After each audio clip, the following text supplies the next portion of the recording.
kawan saya pernah tanya saya, tapi saya tak tahu nak jawab macam ni kan. Dia kata ada hadis yang mengatakan larangan binaan atas kubur kan. Lepas tu dia kaitkan dengan makam Rasulullah tu. Saya pun tak reti kan, sebab makam pun bertutup semua. Saya pun tak tahu nak jawab macam ni. Saya pun Larangan binaan di atas kubur ni, majoriti ulama mengatakan ia makruh, dan sebahagian ulama kata makruh itu bermaksud haram, kerana ada larangan. Adapun kubur Nabi, kita pernah, kubur Nabi ada binaan, tak pernah nampak, kita tak pernah tengok dalam tu kan. Kalau dia dibina pun, dia dibina mungkin di zaman orang yang tidak begitu faham. Dia tidak begitu faham dengan larangan itu, mungkin dia terlepas pandang.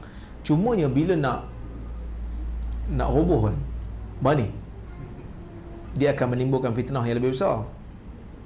Tapi kalau betul ada binaan atas tu, sebab mana pun tak pasti ada kebinaan, sebab kita tengok daripada luar tak nampak ada binaan ke apa. Tapi kadang-kadang kita perlu timbang antara muwazanah, dan kita perlu timbang antara mafsadah dan maslahah. Nabi dia nak runtuhkan Kaabah, nak bina balik Kaabah tu di atas binaan Nabi Allah Ibrahim AS, tapi dia tak buat. Kerana Kaabah yang ada pada kita sekarang ni bukan Kaabah yang macam Ibrahim bina, bentuk dia lain.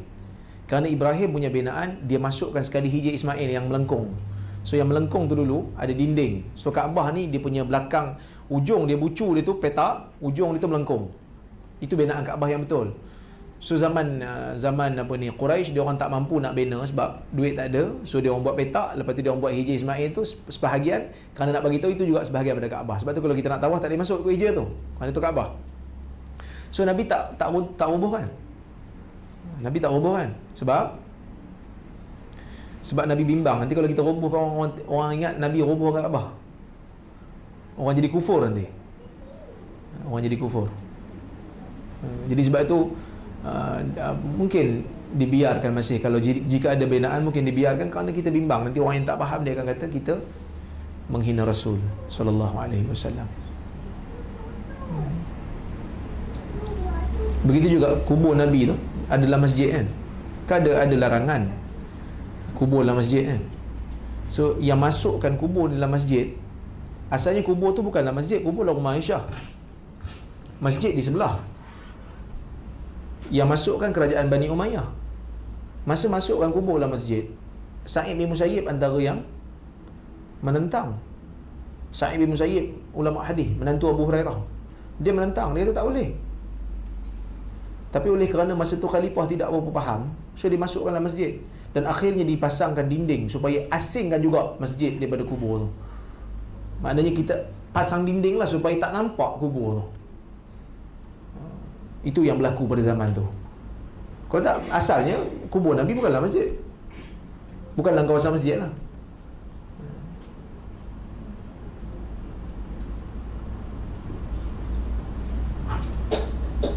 Okay, play. Tapi hari ni kalau kita berani nak keluarkan, bukan nak keluarkan, maknanya kita nak robohkan Masjid Nabawi yang belah sini, kita nak bina belah sana. Nanti orang kata apa, kita robohkan Masjid Nabawi, kubur tu memang kita akan biar di situ lah kan. Tapi kerajaan Saudi dibiarkan kerana nak menjaga maslahah, kerana nanti orang tak faham.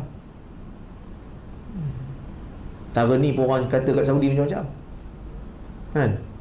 Adalah benda yang kita tak setuju dengan Saudi, polisi, politik dia kita tak setuju, tapi dia ada sumbangan lah untuk negara Islam.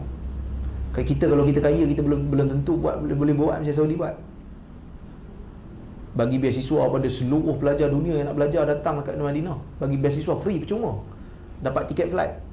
Kita kalau kita kaya belum tentu kita boleh buat. Ada benda kita tak setuju, ada benda kita kata baguslah Saudi buat kan. Orang duk marah dia buat menara jam kan, menara jam tinggi kan. Apa tu buat bangunan tinggi-tinggi. Saya kata macam bangunan tinggi ni salah ke buat? Tuan-tuan, buat bangunan tinggi salah? Nabi kata la taqumu sa'ah. Nabi kata dalam hadis,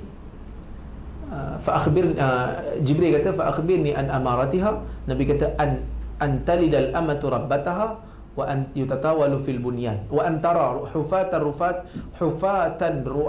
hufatan uratan ri'a asya yatatawaluna fil bunyan. Antara tanda kiamat itu bila hamba lahirkan tuannya, dan yang kedua apabila kamu melihat orang yang tak pakai kasut, orang yang baju pun tak lengkap, gembala kambing, miskinlah, mereka berlumba-lumba meninggikan bangunan. Ulama bincang, adakah tinggikan bangunan ni satu benda yang dibenci dalam syarak? Ibn Rajab Hanbali kata memang ya.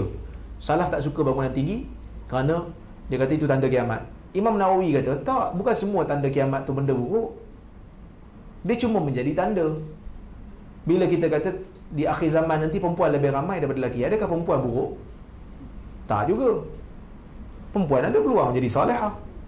Jadi Imam Nawawi kata meninggikan bangunan bukanlah benda yang buruk. Jika ada keperluan, buatlah.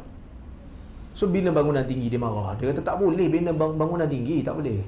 Ini semua tanda kiamat. Kita kata macam mana? Kalau kau merintah Saudi pun mungkin kau buat lagi tinggi benda tu. Orang datang makin ramai, kan? Dia marah-marah, tapi bila dia pergi umrah, dia duduk kat Zam-Zam Tower. Kan?